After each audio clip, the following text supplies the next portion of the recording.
Welcome to Seasoned. I'm Marisol Castro. And I'm Chef Plum. Second only to water, tea is the most consumed beverage in the whole world. But for something we drink so much, most of us know surprisingly very little about it. Ahead on Seasoned, we're going to get some lessons on tea from local experts. And later in the show, we'll talk to some chefs who share their ideas for incorporating tea into sauces, vinaigrettes, and my favorite, cookies and custards. We also talk to the farmers behind Whole Harmony Farm in Higganum about the benefits of herbal tea. But first, Tea 101. Philip Parda is a tea importer and educator. He's the co-owner of Savvy Tea Gourmet in Madison. Philip, welcome to Seasoned. Thanks for nerding out with us on tea. Oh, you're welcome. Glad to be here. I go through phases in my life, Philip, where I love coffee, and then I start to feel gross about coffee. I think I lean towards more green tea in the morning than coffee. Is that probably a good idea? It's what I do. And it started a long time ago. And I do it because of a commitment I made a long time ago. I started hearing this new word I hadn't heard before. This is circa 1970, antioxidants. And I said to myself, wow, that sounds so scientific. And, what could it possibly mean? It wasn't a common word back then. And so then I started hearing about green tea and antioxidants. I said, green tea? What the heck is green tea? I had no idea. It had been around for thousands of years. I start hearing more about antioxidants, anti-aging, anti-cancer. And go, wow, I'm a young guy. I should really do this. Yeah. That's what got me started. I went to a natural food store, got some green tea, decided I was going to drink it even if it was like medicine. Lo and behold, within a short time, I fell in love with the tea. I decided I wasn't going to get busy every day and lose track of what I was doing and not get my antioxidants. So I decided I was going to start every morning with green tea. It's become something I've done now for 5 decades, and it's amazing. Can you tell me, what is tea, the actual definition of tea?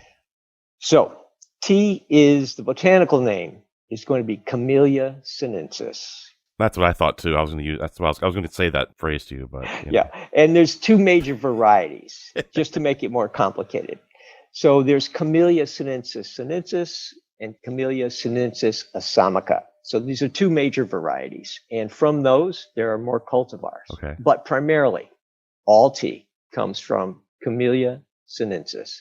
What about the people who are making tea from herbs or tea from things you find in the wild, like pine needles and things of that nature? Yeah, so there's a lot of different things that we can steep and make into a soup, and it can be good for you.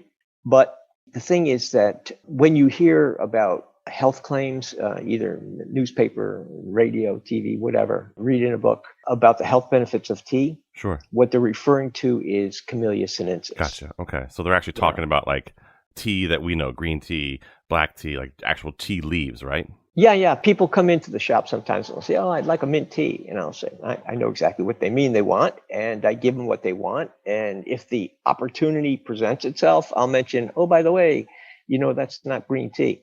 Because some people think it is. And that has to do with the tea paradigm we have in the West. I got to imagine when someone comes asking you for a tea like that, obviously you want to make the customer happy, but it's probably much like me working for a client and having this beautiful Wagyu ribeye steak, and the client says, hey, can you make it well done for me? I know. It's rough. Where was tea first discovered? Well, discovered is an interesting word. In 2737 BC, there was this gentleman known as Shen Nong. Okay. He was the father of herbology and the father of agriculture in China. And his thing was going into the forest, the jungles, and searching for plants that would be good for man. And he's credited in 2737 BC with be the first one that documented tea. Wow. But actually, we know that man was using tea long before that, just hadn't really been documented. We don't know how far back it goes, but we do know that Homo sapiens came from Africa starting 60,000 years ago. And somewhere along the way, in the region of Southeast Asia, there's an area referred to as Mother Nature's primeval tea garden. And that's where, we feel tea formed on Earth. And at some point in time, man intersected with tea. And they started originally using it for, medicinal properties, eating the tea leaves. It wasn't until quite some time later that people started realizing that you could steep out a beautiful, delicious broth out of the tea. I love the fact that you called it broth, because I guess in a culinary, speaking, that is kind of what it is. In China, they call the leaves tea, and they call what we drink cha tong, tea soup. Tea soup. I'm definitely going to say that phrase today to my wife and see how that goes over. Ha! So if all tea derives from one plant, is that what I'm understanding? That's right. So how do we get green tea and black tea and white tea? How do they differentiate? Well, when you bite an apple and it turns brown, that's called oxidation. Well, somewhere along the line, people discovered that tea would oxidize after you harvest the tea leaves. As a matter of fact, what they discovered was in order to keep it from turning bad, which was in their mind originally oxidation happening, you had to do something to the tea leaves. And we call it de-enzyming. You have to apply heat. Okay. So that the tea leaves don't change into black tea right away. Originally, people thought that was a bad thing. When it was happening, turning into black, that was going bad. So they invented ways to keep the tea from oxidizing. So it's oxidation levels to create different tea types. So we have teas that are what we call unoxidized, like white and green teas. And we have teas that are fully oxidized, like black teas. In between, there's a category of tea we call partially oxidized. That's oolong tea. Ah. And even within the middle category called oolong, there can be jade, medium, and dark oolongs. So there's a wide variety. But oolong teas are kind of a special category because, with some of the best white teas and green teas and even black teas, you use these little tender young spring shoots, right, to make these amazing teas from. Oolong teas are a little different. Oolong teas, we wait until the tea leaves are fully developed and they're fully mature. They're grown. Let's call them ripe. It's like a ripe piece of fruit.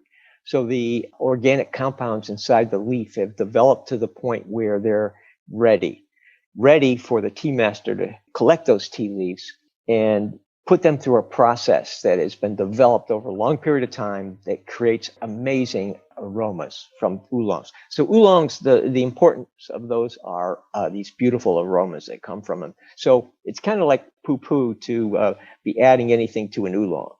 I love cooking with tea constantly, and I do a lot of different things with it, from making a dressing to a sauce to even, for a long time, I actually used to brine a whole turkey for Thanksgiving in black tea because the tannins add a lot of great flavor to it, which is very, very nice and fun. Cooking for you with tea, what's a couple of the go-tos? There's just such a wide variety of things you can do with teas, from sauces to rubs to reductions to blends and soups and all different kinds of things. Eating tea leaves is what matcha tea is all about, for example. So matcha is just so versatile and so easy to use. So that's an easy place to start for people. And we carry, for example, a culinary matcha that's ideal for that, actually a little better than ceremonial matcha, but in terms of, baking or smoothies, or this morning, my oatmeal, I put almond milk with my oatmeal. And in that almond milk, I put a little bit of culinary matcha and a drop of honey. I'm a beekeeper as well, and a gardener. Yeah. So I put the honey in with the matcha, with the almond milk, and froth that, and then pour it over this oatmeal that I've prepared. And it's just an absolutely crazy, fabulous way to start your day. I mean, so healthy and beautiful. That sounds incredible. What a great way to start the morning off, for sure. Hey, listen, Philip, one of the other things I think, now that I have a tea expert in front of me and I can ask the questions I've always wanted to ask, can you define matcha for me? There's a lot of important things about matcha. Number one is that it comes from a special kind of tea plant. Okay, we call it tencha. Okay. This plant is shade grown for the last 30 days before the harvest. Why is that important?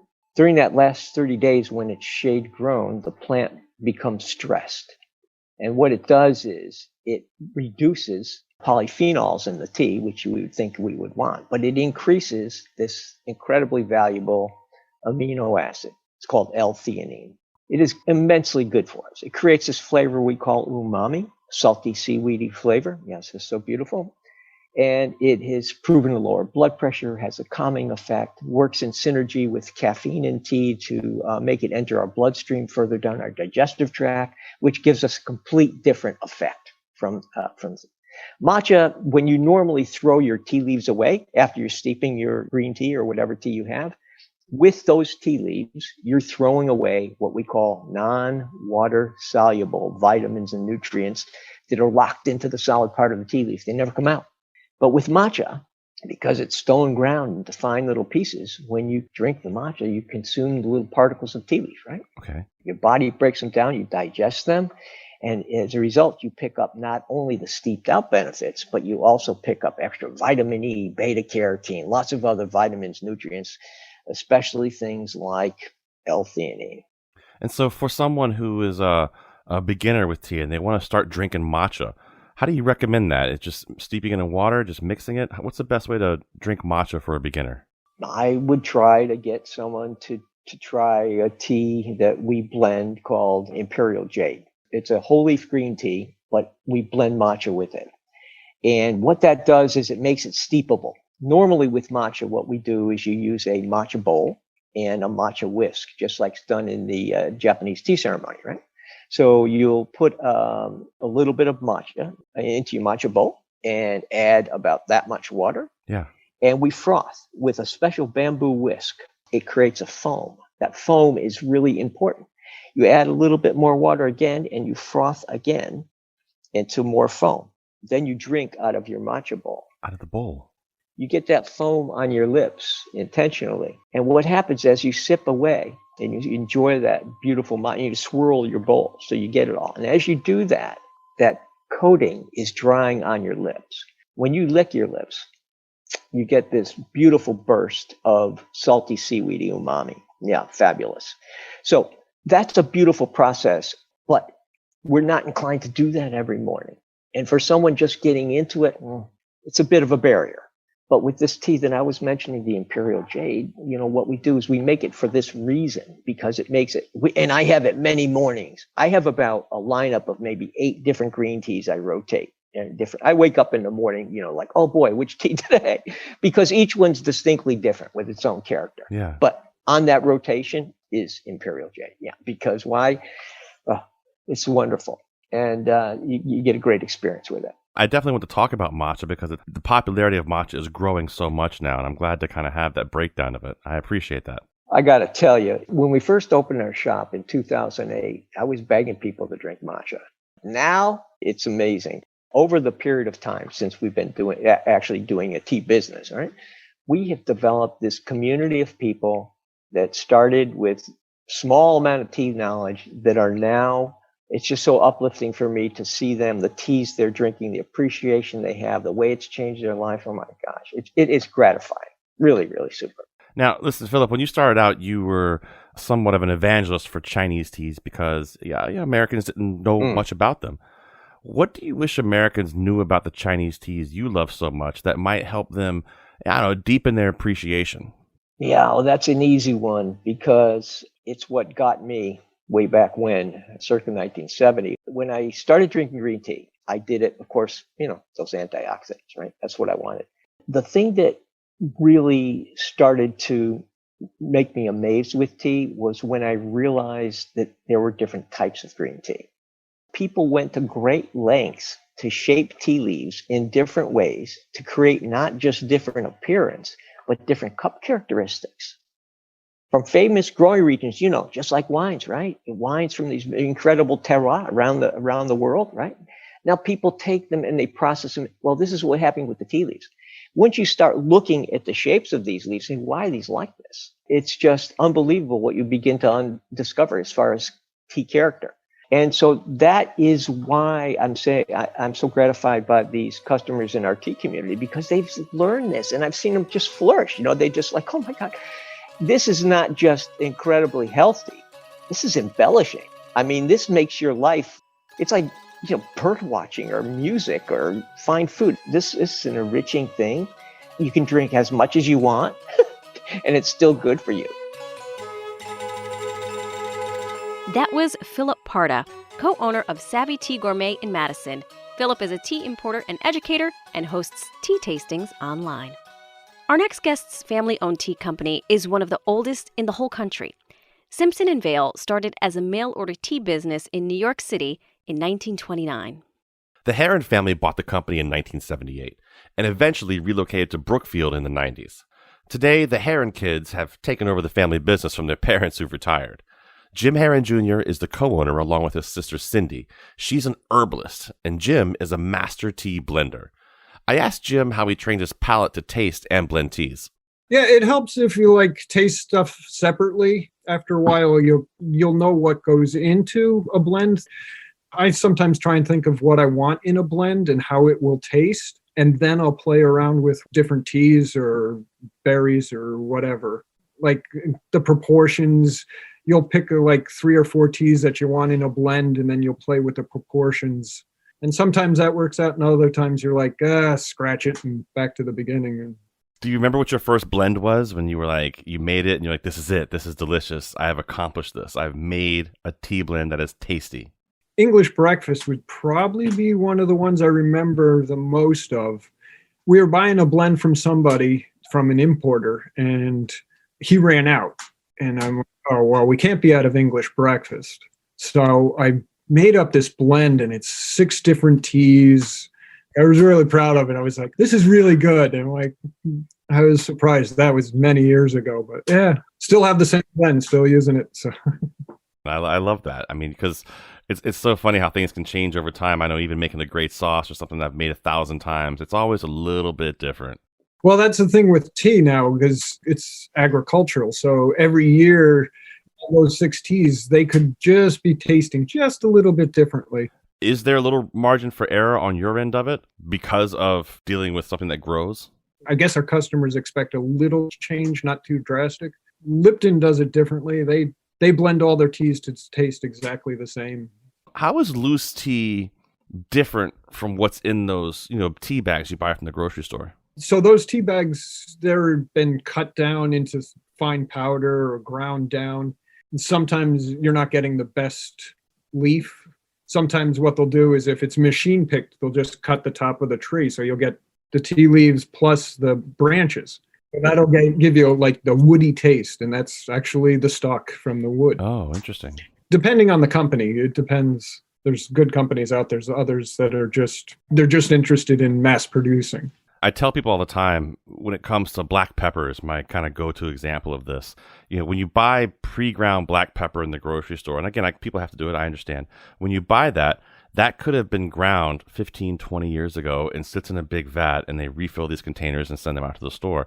I mean, it's tea bags like that as well. It's just, it could be old, it could be not as fresh. I got to imagine the shelf life stability on it can't be what it would be on a fresh tea like this. That's correct. Yeah, you're not guaranteed a freshness. You don't know when the tea was picked, ground, bagged, and how long it's been in storage. You just don't know.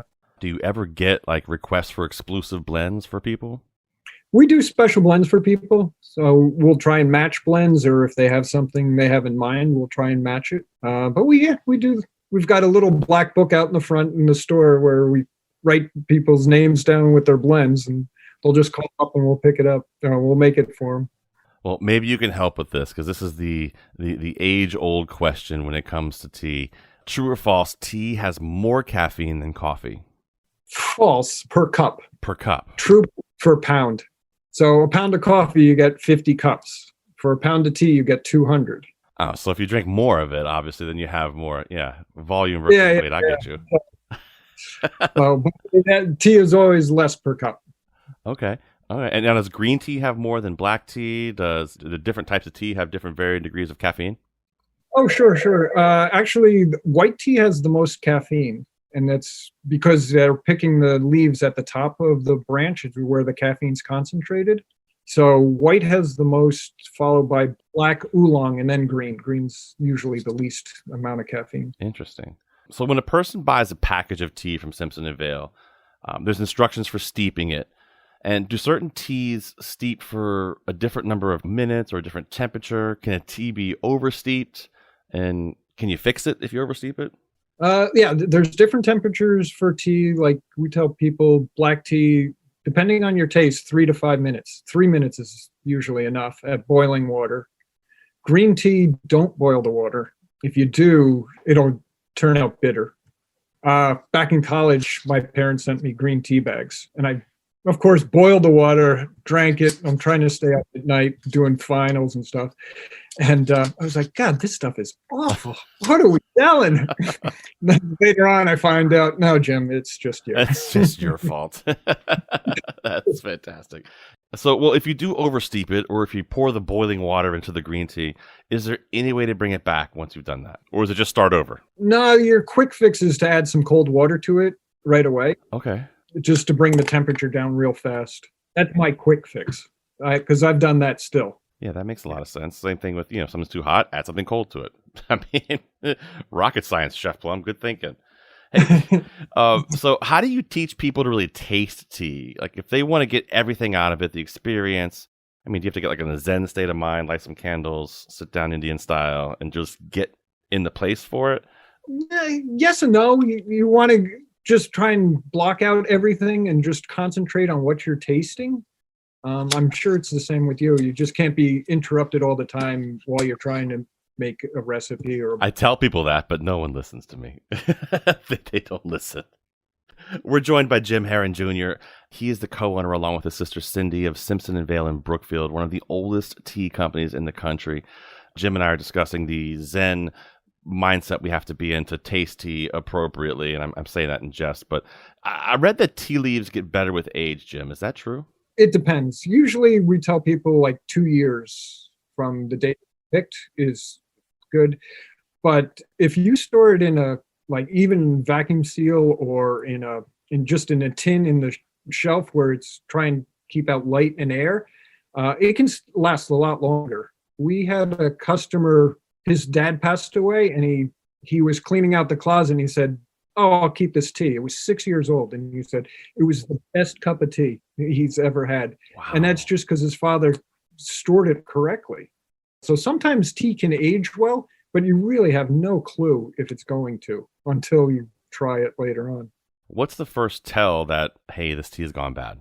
If it's like flat, if you taste it and there's like really nothing there. If you're tasting an Assam, you're expecting that bold taste and maltiness to it. And if it's kind of just flat, it's gone. How many cups of tea are you drinking every day now, Jim? I'm probably just drinking 4 or 5. Oh, okay. That's good. That's just 4 or 5. two or 3 cups of coffee in the morning, too. I love it. You're an animal, Jim. You're an animal. What's a tea that is kind of something that would be an easy move into doing tea instead of coffee, you think? Stay with the black tea. I would go with Assam. Like I said, it's really a bold tea, or any breakfast teas, because that'll have a mix of Assam and Ceylon and maybe Darjeeling. Okay, hang on, Jim. We said a bunch of words there that I got to define. Assam, Darjeeling. Are these types of tea, or? Yeah, I'm sorry. Yeah, no, it's great. I love it. I'm sitting under the learning tree again. I love it. Assam and Darjeeling are from India, and they're close. They're separated by a river, and Assams are low-grown teas, and those are all bold, strong teas, and almost everybody uses them for breakfast blends because they can stand up to milk, sugar, other teas like that. And Darjeeling's your finer teas grown in the Himalayan mountainside, and those have like a citral taste to it, like a little lemon taste, and very fine. They're so close, but they're so different. That was Jim Heron, co-owner of Simpson & Vale in Brookfield. Later in the hour, the chef from the Charles in Wethersfield talks us through a recipe for a lovely tea vinaigrette. I'm Marisol Castro. And I'm Chef Plum. Coming up after the break, we'll talk to local farmers who make beautiful teas from the herbs they grow on their farm. The safest form of herbal medicine is an herbal tea. You're listening to Seasoned. We'll be right back.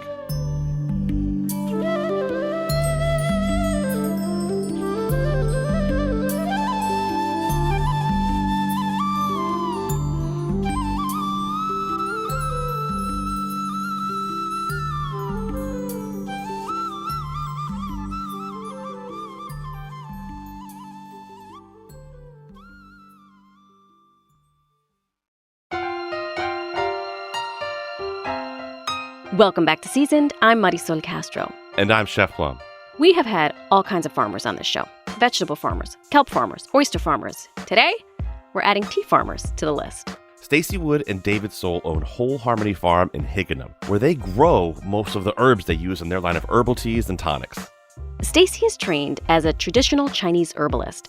Before she was a farmer, she'd consult with clients using herbs to treat everything from headaches to heartburn. A course called Farm to Pharmacy convinced the partners they needed to start a farm and grow the herbs they consider medicine. The goal basically is to get the herbs in you, to add to your diet. If it's not through tea, if you're just not a tea drinker, you're like, I don't like warm liquids, and maybe even iced tea doesn't work. So you can do a tincture, you can do capsules. But to getting those things into your bloodstream, I've always been taught that using a liquid, getting it through a liquid is obviously the best way to do it. Is that true? Yeah, definitely. It's more bioavailable for your body. So it'll get into your bloodstream quicker. The quickest out of kind of the liquid extracts is alcohol, like the alcohol tinctures, but they're much stronger than a tea. The safest form of herbal medicine is an herbal tea. Okay, so how is herbal tea different from the tea we learned about in our first segment? Stacy explains. What we are specifically into is herbal plant medicine. We actually call it botanical infusions.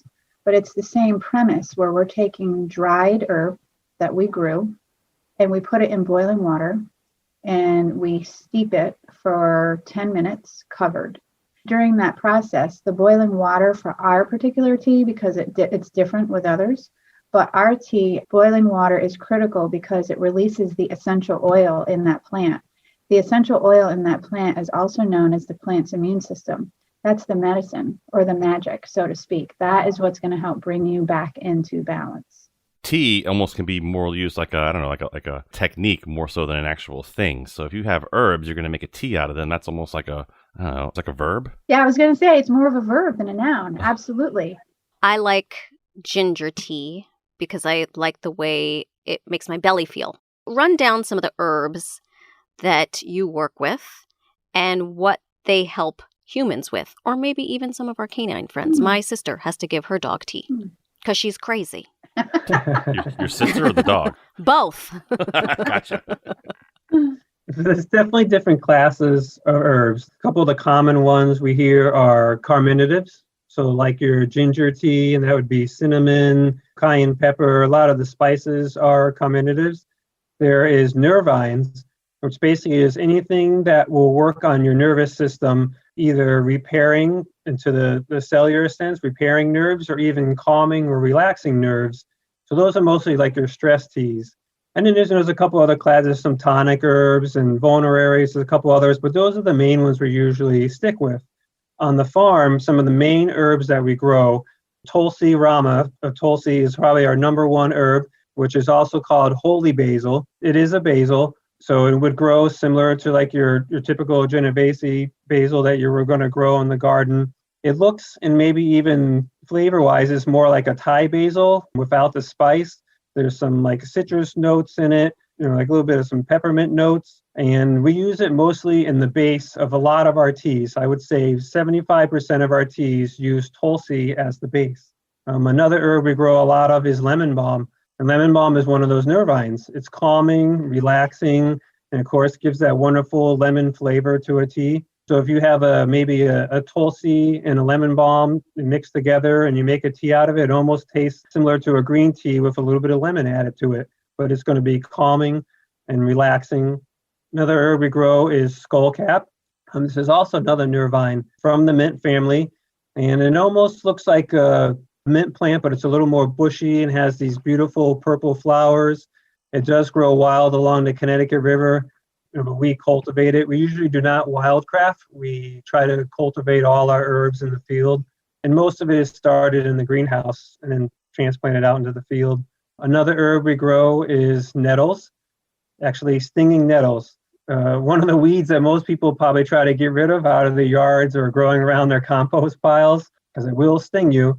But this would be more like a tonic herb. It's loaded in vitamins and minerals. It has an unusually large amount of chlorophyll compared to other green leafy herbs. It's really good helping your body detox through urination. It really helps with inflammation. There's even some naturopaths that may use this herb in its fresh form and literally whip your arm or your leg, and it will sting, but it will help the inflammation. Wow. I remember as a kid camping, and we would always make a tea at night on the campsite with dandelion flowers. And like, was it pine? I think from a pine tree. Like, we'd put them in there and boil it, and then we would drink it. And it was supposed to like calm you down and make it easier to relax you. You still get some nutrients from it. I mean, I kind of thought it was all just like nonsense, but apparently it's not. Dandelions are actually very good for our liver. They help take some of the pressure off. So think of our liver in herbal medicine as the kitchen sink drain. Everything has to pass through that, right? And the liver's number one job in the body is to get rid of chemicals. If we're not eating a whole plant, healthy, organic, grass-fed diet, the liver has a lot of work to do.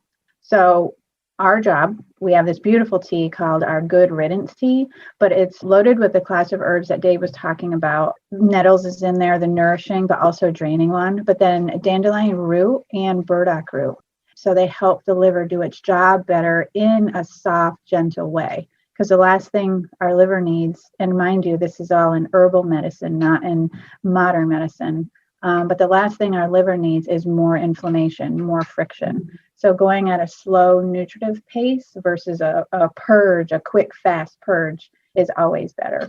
Hey, listen, as a chef, professional chef for 25 years, trust me, my liver needs all the help it can get. Yeah, noted.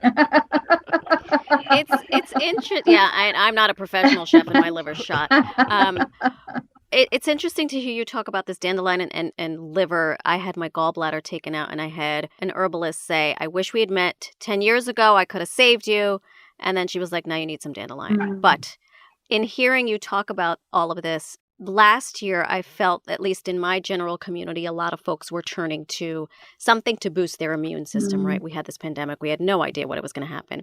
And my friend, Lori Cochran of the Westport Farmers Market, she gave me a Tulsi plant and I started making tea from it. And I even gave it to my kids.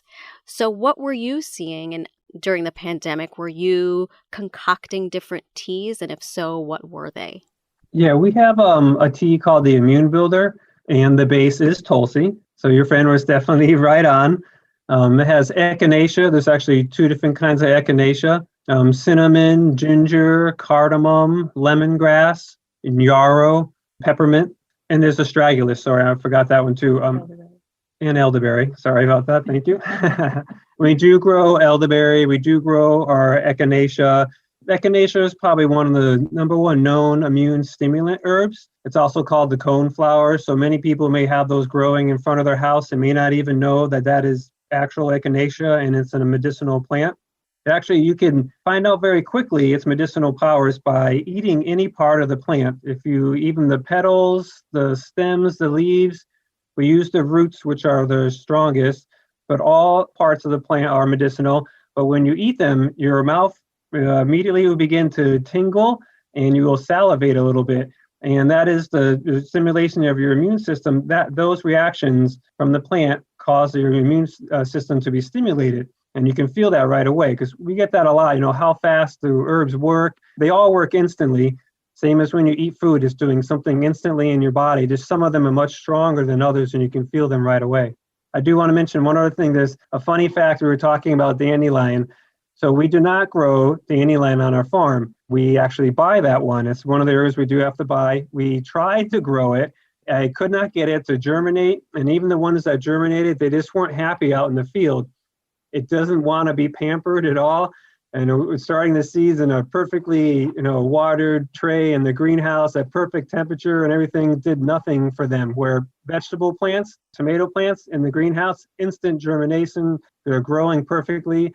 The dandelion refused. I probably would have had better luck if I just threw them out in my yard, the seeds, and they probably would have grown better. Next, we wanted to know how the process of growing medicinal herbs works. How might it be different from vegetable farming? We do grow majority of the bases of our teas. And it's about 3 acres. You actually don't need as much room for a lot of the herbs than you would vegetable farming. So what we'll do is Tulsi, for an example, we'll plant. It's usually about 100 feet rows, 10 rows or so, about 1,000 feet. And then we can get multiple harvests off of it. So maybe, when it first gets fully grown, just about ready to flower, we'll harvest it. And what we do then is we bring it into a drying room and they go on these big drying racks. All that's needed is a fan. In a dry room, no sunlight. Sunlight can deteriorate some of the medicinal qualities. And as long as you keep a good airflow over it, it'll begin to dry. From there, it's a process called garbling, which is basically we run the dried herbs over screens, and that breaks it up into little pieces, and then it goes into bags. We can then store it, for up to 2 years in our warehouse. We usually end up running out of everything that we grow and have to supplement from other herb farmers. But then when we put our tea together, we actually put them in a jar, we hand layer them, and then basically to reactivate the medicinal qualities, when you pour that hot water on them, and it steeps out those qualities, and that's how you get the medicinal qualities back out of the herb. Sometimes if we go to a tea show, and there will be some people saying, what you do is not tea. Tea has to be either green tea or black tea from a real tea plant. Like they'll say, these aren't tea plants, these herbs. Technically, it's not from a tea plant. These are herbs that we're making an herbal tea out of. Yeah, we're definitely unique. We are the only ones having tea in this form. When we started over 10 years ago, nobody was doing anything even remotely close to us. And we did get a lot of people that were poo-pooing us until they tried it. And then they were like, wow, this is fantastic. This is beautiful. What is this? They were curious. And then we were able to start communicating. Food is medicine. What is your take on using tea in food? Is there a tea that works particularly well with a food, you think, or might go well with a food? Because I've been in the restaurant industry and because we love plants, tea is an easiest way to get it for people to drink it. But being creative, we make herbal iced tea popsicles. If you scroll on our Instagram, you're going to see an absolutely stunning baklava made from hand using our Heart and Soul tea mix. We do a vegan elderberry nice cream with rose petals and elderberry and cinnamon and ginger and clove. We do tons of herbal craft cocktails. Tons and tons and tons of those. This has been very enlightening. I feel like I learned a whole lot just sitting here, and finally I know why those dandelions were in my tea when I went camping. Yes. Stacy and David, thank you so much. It's really nice to meet you guys. Thanks for having us. That was Stacy Wood and David Soul. They grow herbs for teas and tonics at Whole Harmony Farm in Higganum. I'm Marisol Castro. And I'm Chef Plum. We're going to take a short break. When we come back, two chefs share their favorite ways with tea. I would have to say the cookies, because no one expects it. And sometimes it's a sandwich cookie with a little mascarpone scented with tea. This is Seasoned. We'll be right back.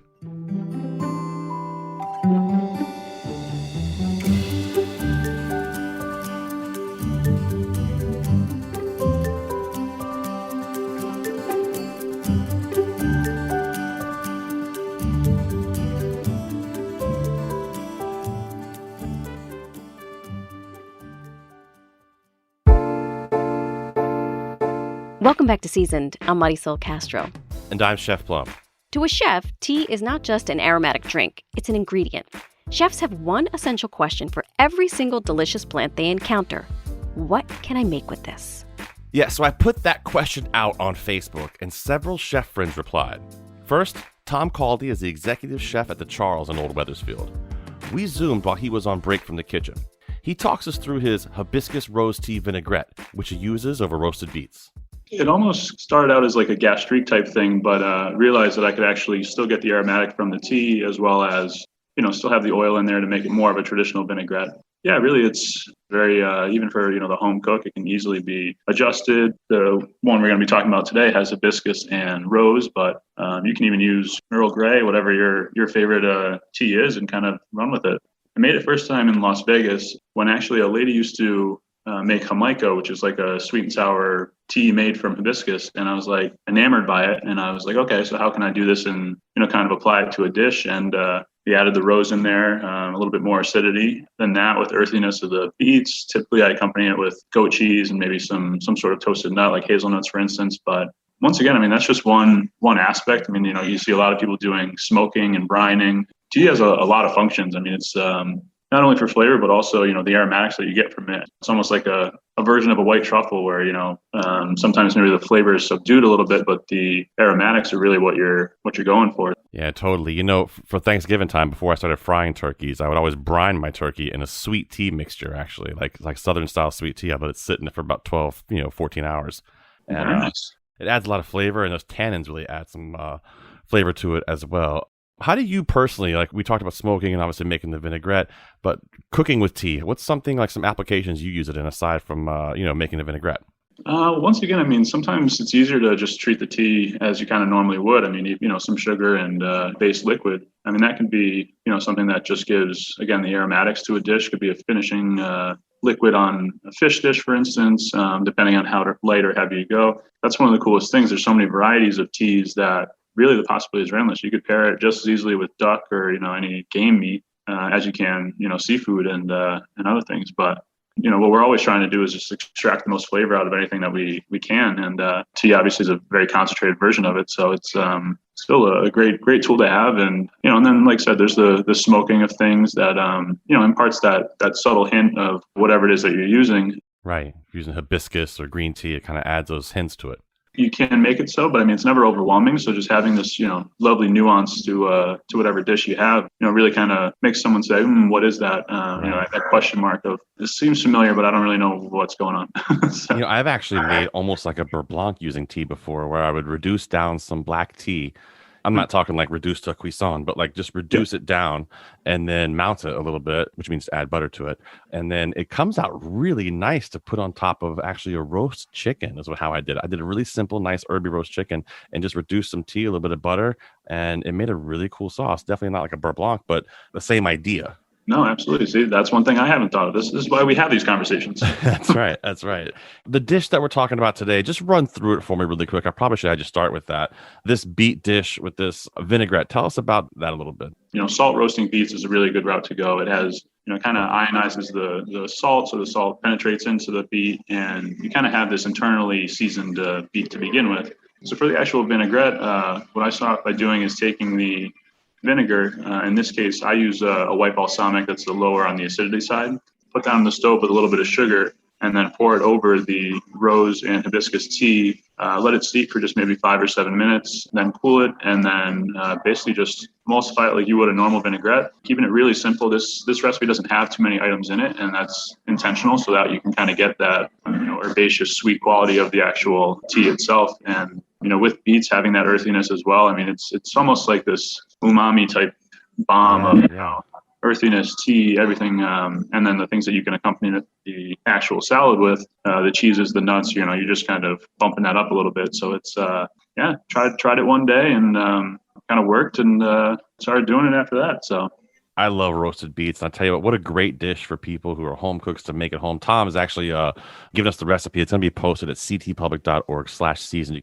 I can't wait to do it. Chef, final tips for anybody making this at home. Are there any mistakes that you made that you've learned from, or is it pretty straightforward?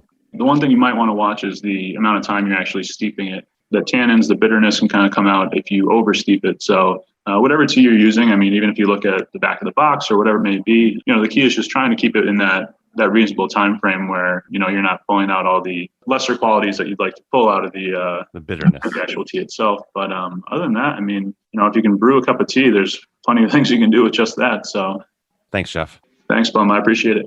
I also talked to Cheryl Stair.